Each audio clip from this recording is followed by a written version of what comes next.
Buongiorno a tutti, benvenuti nella bellissima sala Oriana Fallaci del Consiglio regionale del Veneto. Bella soprattutto perché ci dà la possibilità di raccontarci, di raccontare il nostro territorio, la nostra magnifica regione Veneto. Qui con me oggi ho la collega Silvia Maino e ho Laura Bocchi, presidente del tavolo regionale sulla disabilità per la Lega. Allora, io adesso vorrei intanto farvi un excursus di quello che avverrà in questi 45 minuti. Io presenterò in linea molto sommaria, perché poi c'è chi lo farà molto meglio di me, in linea sommaria il nostro tavolo regionale, le ragioni per cui è sorto e anche un po' le modalità di svolgimento, e poi lascerò la parola alla Presidente Laura Bocchi. Successivamente la collega consigliere Silvia Maino illustrerà una mozione decisamente importante, direi, insomma, da considerare. Si parla dell'implementazione del modello DAMA, Disabled Advanced Medical Assistance, nei presidi ospedalieri del Veneto per garantire un accesso equo e personalizzato alle cure per le persone con disabilità. Dunque, io inizio con il ringraziare Laura per l'opportunità che ci ha dato. L'ha data a noi qui presenti, ma l'ha data anche a tantissime altre persone della nostra regione che abbiamo potuto partecipare con onore a questo tavolo, nelle sue iniziative e anche negli incontri con il ministro Alessandra Locatelli, che insomma merita davvero un encomio da parte nostra per tutto il lavoro che sta svolgendo non soltanto a livello veneto, ma proprio su tutto il territorio nazionale. Dunque, parlare di disabilità, di persone diversamente abili, non è parlare di un gruppo, è parlare di tutti. Io lo so bene, mi sono approcciata peraltro al tavolo sulla disabilità perché nasco a Ficarolo, un piccolo paesino della provincia di Rovigo che ospita 3 strutture. In una di queste strutture davvero c'è un'attenzione particolare alla disabilità in tutte le sue forme, quindi lieve, medio, grave, psicologiche, fisiche, emotive, e c'è sempre stato negli anni davvero un grandissimo supporto ambo i lati, quindi parlo dell'amministrazione comunale che saluto, ma degli stessi istituti polesani che davvero rappresentano un presidio fondamentale non soltanto per la provincia di Rovigo ma per tutto il territorio nazionale. Sono stata abituata a vivere la mia vita in mezzo a questi ragazzi. Loro girano per il paese, ovviamente non a tutti è concesso, ma sempre alla presenza di operatori questi ragazzi davvero vivono la loro vita in mezzo alla comunità. Loro stessi sono comunità. Ecco che insomma in questo modo sono riuscita ad avvicinarmi un po' di più a questo mondo, tentando di comprenderne le varie sfaccettature. Poi ovviamente da amministratrice ho avuto ancora più la possibilità di affrontare certe tematiche, di raggiungere diverse realtà e di affrontare il tema in maniera molto più incisiva. Ovvio che fare parte di questo tavolo mi offre altre possibilità, altre facoltà e magari anche più conoscenza rispetto all'approccio su certi temi. Quindi insomma ringraziamento triplo per tutta la struttura che di fatto assieme a voi e con questo tavolo siamo riusciti a costruire. Allora, per me divido bene i tempi, quindi cercherò davvero di fare la timekeeper nel modo opportuno, però se vedete che esagero me lo fate in gesto, insomma dobbiamo collaborare su questo. Dunque, mi sono davvero resa conto che parlare di disabilità è parlare del modo in cui una determinata comunità, una determinata società decide di riconoscere la dignità di ciascuno e di costruire opportunità che siano per tutti. Lo dicevo pochi giorni fa, e cioè che la disabilità non è una caratteristica della persona, nasce dall'incontro tra la persona e barriere di qualsiasi tipo, quindi che siano fisiche, che siano digitali, che siano culturali, che siano organizzative. E quando andiamo a rimuovere quelle barriere non aiutiamo qualcuno, aiutiamo la società a rendersi autonomamente più giusta, più efficiente, più umana. Molte persone con le loro famiglie vivono una doppia difficoltà, forse anche di più, ma mi concentrerei su 2 macro aree. Una doppia fatica, cioè quella della condizione e quella della burocrazia. Quella delle barriere dei marciapiedi, sì, ma anche quella dei muri invisibili che a volte si creano nei colloqui di lavoro o in una situazione che per noi potrebbe essere anche normale nella vita quotidiana. Quella di un trasporto pubblico inaccessibile, quella di una comunicazione istituzionale che non arriva a tutti. Eppure le soluzioni esistono. Mi sento di dire che con il ministro Locatelli abbiamo cambiato davvero passo e lo abbiamo fatto perché non si guarda più soltanto a soluzioni di gruppo nell'ambito della disabilità, si guardano a soluzioni tailor-made, si guarda alla singola persona, si guarda ai loro sogni, alle loro esigenze, ai loro obiettivi e si creano soluzioni sulla base di questo, non perché deve essere fatto, ma perché va fatto e va fatto distinguendo le caratteristiche di ognuno di noi. Quindi, ecco, il paradigma con il quale vorrei chiudere poi questa mia brevissima introduzione è questa. Nulla su di noi senza di noi. Le politiche, e noi ne facciamo parte, che riguardano questo settore, si devono progettare e valutare insieme alle persone che fanno parte, come operatori, come medici, come infermieri, ma le stesse persone che diventano in certi casi pazienti. Quindi tavoli permanenti, consultazioni reali, coprogettazione dei servizi, la partecipazione di tutti deve essere assolutamente essenziale ed è proprio su questo settore che il nostro Ministro e il nostro tavolo regionale stanno lavorando. Chiudo dicendo che esiste un tavolo regionale, quello del Veneto presieduto da Laura Bocchi, ovviamente ogni regione in questo momento ne ha strutturato uno, però abbiamo ricevuto di recente i complimenti sul fatto che quello veneto è particolarmente strutturato, pensato e ben diretto. Lo volevo dire io perché insomma, è la verità e l'ho sentito con le mie orecchie, quindi davvero complimenti a Laura e buon lavoro a noi. Lascio la parola proprio a lei, la Presidente del tavolo regionale sulla disabilità, Laura Bocchi. Grazie Laura e buongiorno a tutti. Innanzitutto il grazie va a voi due, non a me, nel senso che questo tavolo del Dipartimento per la disabilità della Lega nasce per essere lui stesso inclusivo e il desiderio è che all'interno ci fossero quante più persone con vari gradi e livelli all'interno delle istituzioni, per cui che due consigliere regionali abbiano accettato di farne parte nonostante avessero a loro volta la possibilità della visibilità e comunque di incidere a livello normativo non è cosa da poco.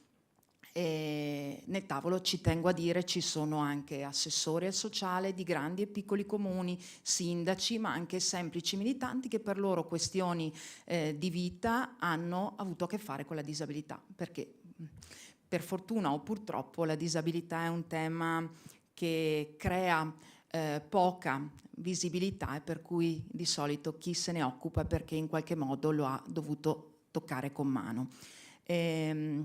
Dopo i ringraziamenti io mi presento perché in pochi mi conoscono, perché sono abituata ad essere una persona che sta nelle retrovie. Generalmente non sto davanti al pubblico, sono abituata a lavorare più che a stare davanti ai microfoni. Sono Laura Bocchi appunto e grazie al ministro Alessandra Locatelli, che è anche il referente, il capo del Dipartimento Nazionale per le disabilità della Lega, ho potuto immeritatamente avere questo ruolo di coordinare il Dipartimento e quindi il tavolo a livello regionale.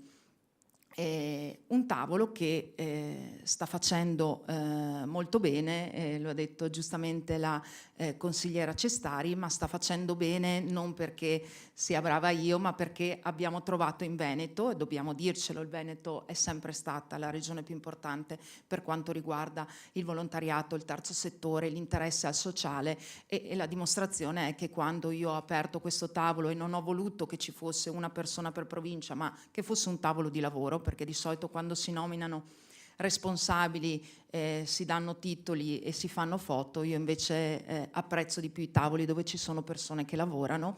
Quando ho aperto questo tavolo tantissime persone hanno voluto partecipare, tra i nostri amministratori in primis appunto Laura e Silvia, perché ritengo che questo tavolo sia importante. Faccio un passo indietro ed è l'orgoglio che sul tema delle disabilità la Lega sia stato il primo e ad oggi unico partito che abbia pensato ad un ministero specifico.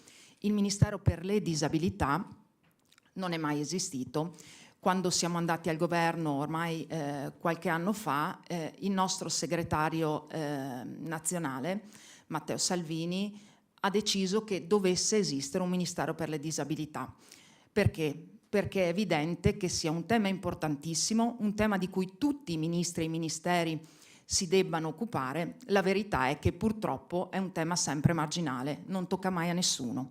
Nel momento in cui si è potuto creare un ministero ad hoc, c'è stata finalmente una persona che ha detto è compito mio, e questo è molto importante. Quindi ministero che non esisteva, ministero che è stato creato, ministero che da allora ha sempre avuto a capo del dicastero appunto un ministro leghista. Siamo partiti da Lorenzo Fontana, che oggi è il presidente della Camera dei Deputati, la terza carica dello Stato, che è stato il primo ministro per le disabilità. Un ministro importante perché? Perché nel momento in cui è stato istituito il ministero serviva una persona di alto profilo istituzionale, così come Lorenzo Fontana ha potuto essere. A seguito abbiamo avuto un altro ministro leghista che è stata Erika Stefani, avvocato molto bravo, persona assolutamente tecnica nelle questioni normative, che ha potuto portare avanti quella che è stata la legge quadro per la disabilità. Adesso abbiamo Alessandra Locatelli che, lo diciamo tutti, è la persona migliore soprattutto in questo momento, perché è una persona che ha toccato con mano la disabilità, ha sempre lavorato con persone con disabilità e che ha quella capacità di ascolto e di cuore che sta facendo la differenza. Quindi ecco, io ci tenevo innanzitutto a assegnare questa volontà al partito che rappresento, perché appunto se non ci fosse stata la Lega non sarebbe esistito questo ministero, e nelle normali divisioni delle tematiche all'interno del governo la Lega ci ha sempre tenuto a mantenere questo tipo di tematica a sé. Nasce da questa grossa intenzione anche il Dipartimento per le disabilità. Quindi ecco, noi nasciamo dalla costola della volontà del segretario nazionale di mantenerci sempre costantemente a contatto con le persone che vivono nella vita di tutti i giorni una qualsivoglia condizione di disabilità. Nasce quindi il Dipartimento, lo dirige e ne fa capo il ministro Alessandra Locatelli. Qui in Veneto abbiamo creato questa macchina importante, devo dire, ma importante perché? Importante perché al di là delle questioni istituzionali e normative che vengono in gran parte qui portate avanti, c'è il contatto col territorio. Quindi cosa fa fondamentalmente questo tavolo per le disabilità? Si confronta con le associazioni, si confronta con i genitori. Organizziamo sul territorio, lo avete visto, siamo andati anche a Ficarolo, siamo andati di recente a Vicenza, scusate, con la consigliera Maino, in visita con il ministro, a visitare realtà difficili. Abbiamo visitato dei centri e c'era con noi la consigliera Maino, dove ci sono addirittura dei bambini. Parliamo di bambini che hanno 9, 10, 11 anni, che hanno condizioni di autismo, per esempio, talmente grave per cui le famiglie non possono più tenerli in casa. Chi fra noi è mamma sa cosa voglia dire dover lasciare il proprio figlio in una struttura e quindi dover ammettere di non essere più in grado di poterlo tenere in casa. Ecco, qui entriamo in gioco noi, qui dobbiamo farci comunità, per cui questo tavolo del Dipartimento è una fotografia della comunità che vorremmo e quindi di dove vogliamo arrivare. Vogliamo arrivare dove? Vogliamo arrivare dove c'è interesse e volevo solo fare un piccolo riferimento, ma perché è importante, visto che non ha potuto collegarsi oggi il ministro Locatelli perché è impegnata e lo vedrete in un importante incontro istituzionale, rispetto a quella che è stata il decreto legislativo 62 del 2024, che anche questo come tavolo regionale per le disabilità stiamo portando in giro in tutto il Veneto con convegni e quant'altro. È un decreto legislativo importantissimo perché è andato ad invertire il paradigma che fino ad oggi c'è sempre stato, quello dell'assistenzialismo. Le persone disabili sono persone che hanno delle difficoltà e noi dobbiamo aiutarle in qualche modo da un punto di vista fisico-gestionale. In parte è vero, ma per buona parte non è così. Le persone con disabilità sono innanzitutto delle persone che hanno dei valori e persone che vivono un rapporto negativo con l'ambiente, per cui non sono loro ad avere delle problematiche, è l'ambiente che è gestito in un determinato modo per cui non permette a loro di brillare. Quello che vuole invece questo decreto legislativo è dire tutti hanno delle capacità, tutti hanno dei valori, noi dobbiamo mettere le persone nelle condizioni di poter essere parte della società e di essere un valore aggiunto. Ovviamente poi ci sono anche questioni più tecniche all'interno di questo decreto legislativo, che è la questione della valutazione unica, della rivedibilità all'interno dell'invalidità. Sono questioni che le associazioni ci hanno posto e che fanno male perché la disabilità già è difficile, se dobbiamo anche tutti gli anni andare in commissione, tutti gli anni farci dire che abbiamo una condizione di difficoltà, chiaramente diventa sempre come si dice, aggiungere a una difficoltà un'altra difficoltà. Però al di là di queste questioni tecniche, ecco, l'importanza di questo decreto legislativo è che finalmente abbiamo detto che le persone hanno tutte un valore, che questo valore va portato avanti. Abbiamo per fortuna tolto dalle leggi ordinarie quelle brutte parole che erano handicappato, portatore di handicap, e l'abbiamo sostituita con la parola persona. Esistono persone con una condizione che può essere quella della disabilità, ma sono persone e questo è fondamentale. Io sto andando lunghissima, vero Laura? No? Allora, concludo comunque dicendo che perché ho detto che ricopro immeritatamente questo ruolo, perché in realtà io non ho competenze tecniche particolari, sono una persona che ha fatto e fa politica e nella mia vita ho avuto la fortuna di diventare mamma e questa fortuna ha fatto sì che si aggiungesse, diciamo, un'altra fortuna, quella di avere un bambino con una disabilità molto importante.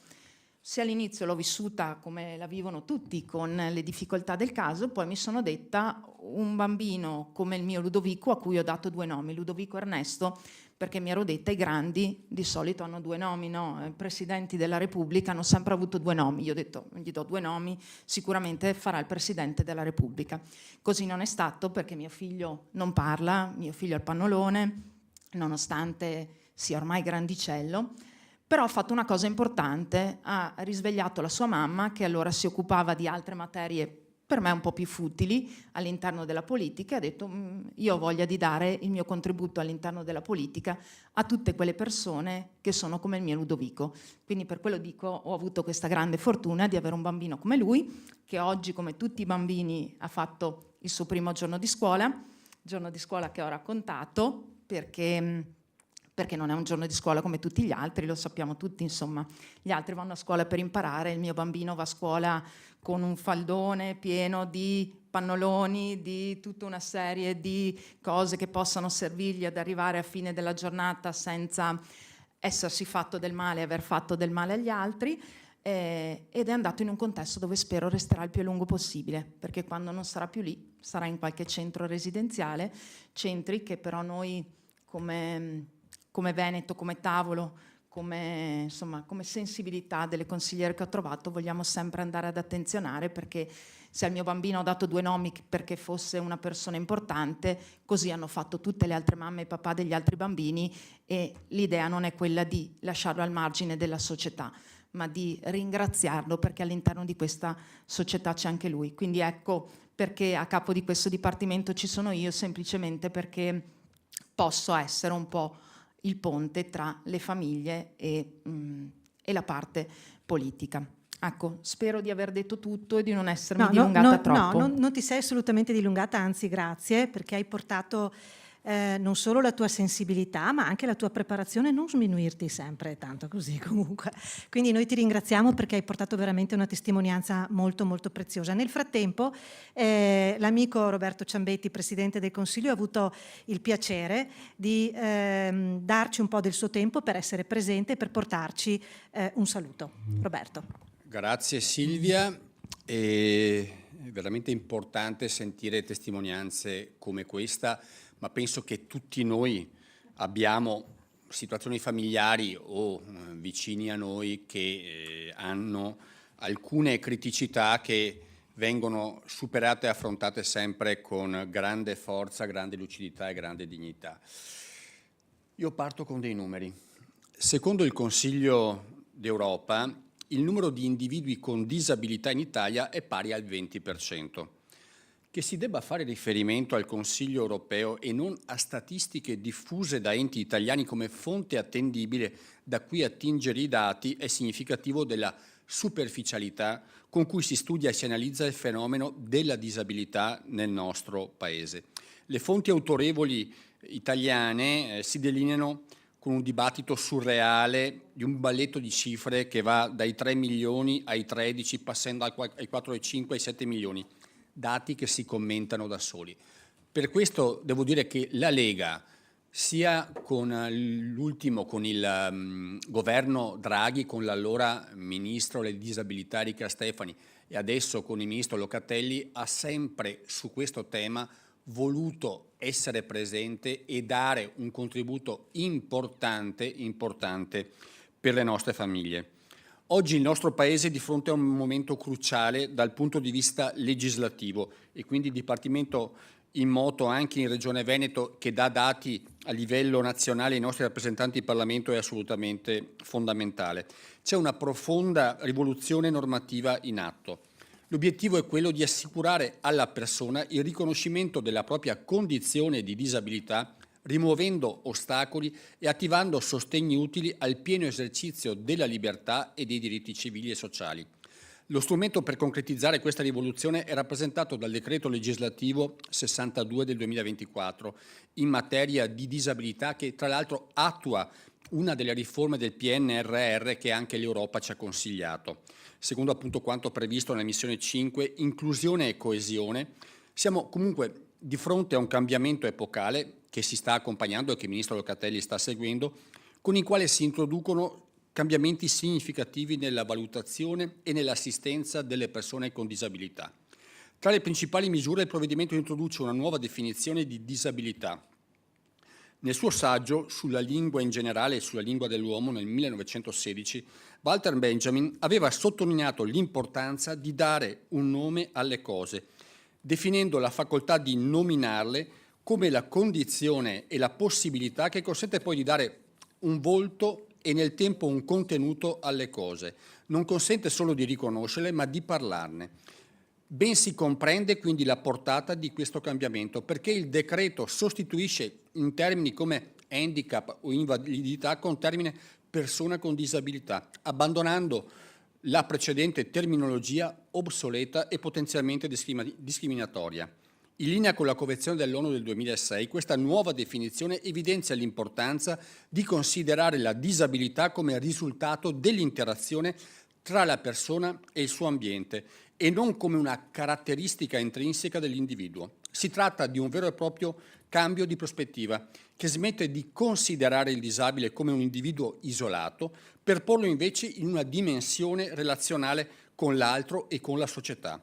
Non a caso la normativa introduce il concetto di progetto di vita individuale, finalizzato a realizzare gli obiettivi della persona con disabilità per migliorare le condizioni personali e di salute nei diversi ambiti di vita, facilitandone l'inclusione sociale e la partecipazione nei diversi contesti, su base di uguaglianza con gli altri e promuovendo così l'autonomia dell'individuo e la sua partecipazione attiva nella società. Ad ognuno di noi devono essere garantite pari condizioni che consentono di crescere, di maturare esperienze di educazione, di studio, di formazione e lavoro, di socializzazione il più possibile piene e complete. E se molto in questi anni è stato fatto dalle famiglie e dal terzo settore, la Regione Veneto in questo senso ha saputo nel tempo costruire un modello avanzato di servizi innovativi e sperimentali, sviluppando reti, percorsi per l'occupabilità e progettualità specifiche. È pur vero che le istituzioni devono farsi carico degli individui con disabilità, non relegandoli ai margini, ma garantendo loro una condizione di vita dignitosa e ispirata ai principi di uguaglianza. Se il futuro ci mette di fronte a una società diversa da quella di oggi a causa della denatalità e invecchiamento e anche patologie degenerative e ci impone un cambio di passo che è indice di civiltà. Lo stesso dobbiamo fare nei confronti nel tema appunto della disabilità. In una regione che ha fatto dell'integrazione sociosanitaria uno dei suoi tratti distintivi, possiamo e dobbiamo fare di più, investendo in educazione, programmazione e coprogettazione con cittadini, enti, terzo settori, associazioni chiamati a impegnarsi insieme per garantire alle persone disabili la vita che meritano. E il lavoro del Dipartimento appunto appena illustrato e che poi le colleghe Silvia Maino e Laura Cestari sicuramente implementeranno come informazioni e dati, anche perché la loro sensibilità e devo dire anche la loro capacità e storia professionale e di vita su questo tema le ha viste impegnate da sempre, è l'indice di quanto questo movimento, la Lega, su questo tema ha investito nel tempo e investirà anche nel futuro. Non ho visto tanti altri mettere in moto dinamiche e approfondimenti come questi, anche chi fa ogni tanto bandiera della propria sensibilità per certi temi. La Lega, invece che fare bandiera, si mette in moto, lavora, propone, come abbiamo sentito anche attraverso il Ministro Locatelli, cose che servono e servono appunto a tutti, alle famiglie, a chi è in difficoltà, ma alla società intera. Mi fermo, ho parlato anche troppo. No, ha parlato il tempo necessario e tempo davvero dedicato a noi, ma soprattutto al tema che è rilevante, quindi la ringraziamo. Presidente Ciambetti per tutto e anche per le parole nei nostri confronti che non sono assolutamente scontate, anzi. Io adesso lascerei la parola alla collega consigliere Silvia Maino. Grazie. Allora, intanto anche i miei ringraziamenti al Presidente perché ha introdotto delle parole, delle tematiche estremamente importanti con la sensibilità che lo caratterizza. Ed è il grande e importante lavoro che la Lega sta effettivamente facendo. Dalle parole ai fatti. Credo veramente a memoria che non ci sia stato nessun partito che ha messo a terra veramente con obiettivi molto chiari e con grande fermezza che cosa vogliamo, cioè la persona, ed è un elemento fondamentale perché io l'ho detto quando ho incontrato il Ministro settimana scorsa, quando è passato in visita in Veneto, anche qui apro e chiudo una parentesi, un Ministro che si è fatto carico di una visita non di taglionastri, una visita che è passata nelle singole associazioni, nelle case, ad abbracciare i ragazzi, a parlare con i ragazzi, a trovare un dialogo con i ragazzi, con le famiglie dei ragazzi, perché abbiamo un ministro che sta pensando, proprio per una sua sensibilità, anche al fatto che a fianco delle persone disabili ci sono famiglie con le loro difficoltà e che sono difficoltà, ricordiamocelo sempre, quotidiane. Detto questo, io quando sono entrata a far parte del tavolo eravamo a Roma assieme anche alle colleghe Laura E il ministro ha espresso questa richiesta, questo bisogno di implementare questo strumento che si chiama il DAMA. È un acronimo, non lo ripeto, lei l'ha detto meglio, la collega in inglese. Comunque, sostanzialmente di cosa si parla? Allora, intanto vi spiego che cos'è e poi vi spiego perché ho sentito la necessità anche, comunque come seconda firmataria c'è la collega, di presentarlo e formularlo attraverso una mozione depositata in Consiglio regionale. Allora, il modello DAMA è un modello che nasce nel 2000 e poi è stato esteso in vari ospedali e strutture dell'intera Italia. Che cosa consiste? È una presa in carico della persona con disabilità a 360 gradi. Quindi quando una persona con disabilità si approccia a una struttura sanitaria / sociosanitaria, deve avere il rispetto che merita per la sua speciale e individuale difficoltà che può trovare nel momento in cui entra in una struttura sanitaria. Quindi parliamo soprattutto di persone con disabilità intellettive e relazionali, ma diciamo che il modello DAMA, dimmi Laura se non è, se è corretto quello che dico, nasce soprattutto per le persone con lo spettro autistico. Io so che anche tu hai raccontato di episodi di difficoltà quando hai dovuto portare, banalmente, per noi è banale, ma pensate, non lo è per, posso dirlo, per Ludo quando deve andare da un dentista. Tu dici che problema c'è? No, è un problema importante, è un problema che per Ludovico è difficile, ma anche per la famiglia che deve gestire e collaborare con l'operatore che deve effettuare un intervento, una carie, non lo so. Ecco. Allora, il modello DAMA, questo percorso, questo protocollo, aiuta ad abbattere tutte le barriere organizzative, comunicative e offre dei percorsi che sono specializzati, personalizzati. Per far questo chiaramente serve tutta una serie di preparazione, perché non basta che venga fatto semplicemente un percorso con una riga per terra, no, c'è molto di più dietro e con questa mozione noi chiediamo proprio questo, cioè vi elenco sostanzialmente adesso perché il tempo sta un po' stringendo, quelle che sono le puntuali e precise richieste che con questa mozione chiediamo che la Giunta si attivi e declini sul territorio. Allora, innanzitutto attiviamo un tavolo. Perché serve un tavolo? Perché in questo tavolo devono dialogare e colloquiare più soggetti, che sono non solo la parte dei professionisti della sanità, quindi parliamo dei medici, parliamo di tutta la parte sanitaria, parliamo anche, lo dimentichiamo ogni tanto, ma qui da dipendente funzionario di un'azienda ULSS, anche gli amministrativi, perché chi accoglie immediatamente la persona con disabilità spesso è un amministrativo, è un CUP o comunque una segretaria che ti timbra qualcosa.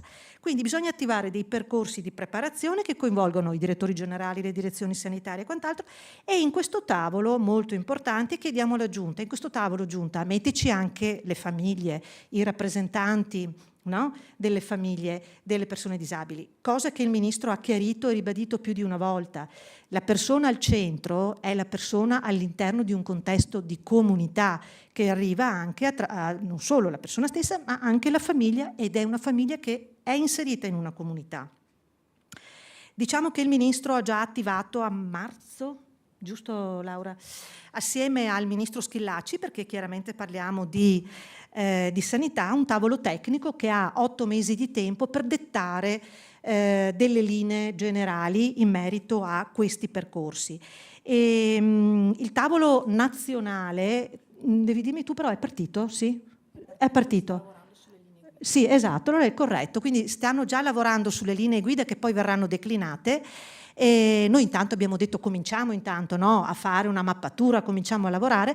È un tavolo presieduto da un esperto luminare, perché è il dottor Gelma.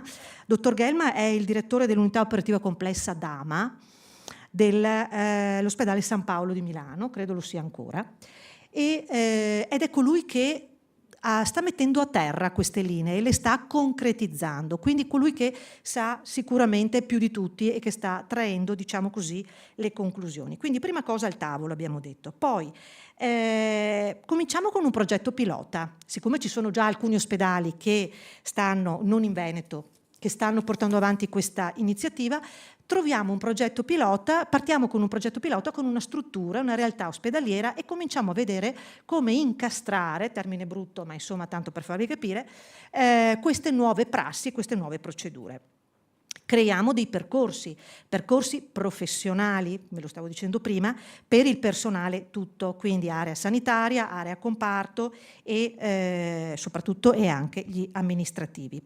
E servono i soldi.